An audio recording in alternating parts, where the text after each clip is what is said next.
Assalomualaikum. Bugünkü maşinimiz Matiz avtomashinasi 2015-yilda ishlab chiqarilgan Sveti Mokriy asfalt.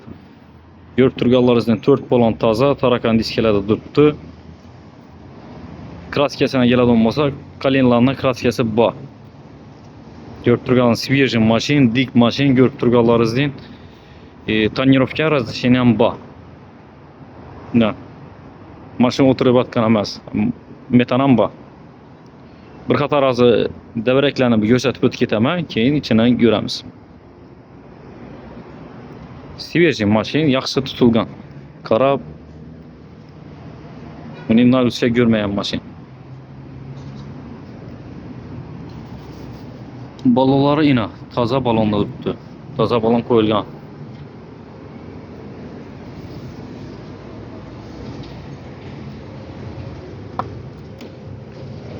Mashinamizda pult ham qo'yilgan, mes rul ham qo'yilgan.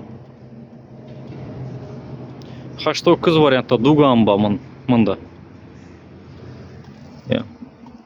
Qarab, akkuratni tutilgan mashin.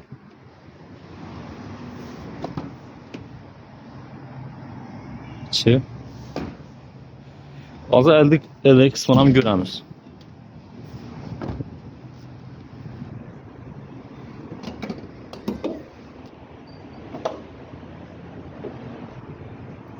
Yine elde kısmı ham zo'r yine.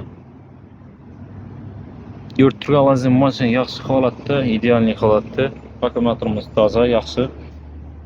Metana bor. Lüks konditsioner ham bor. Yozning kunida ketadi.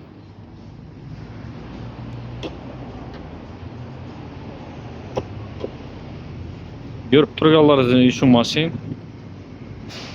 Bahasına keladigan bo'lsak, bahası 54 milyon so'm kelishtirib beriladi. Bu bahadan bemalol aloqa chiqishingiz mumkin. Bu bahadan kelishtirib beriladi. Bu baha oxirgi bahasi emas. İnan mashin. Videomuz oxirida egasini nomerini qo'yib o'tib ketaman. Egasini bemalol chiqishingiz mumkin. Bemalol bog'lanishingiz mumkin.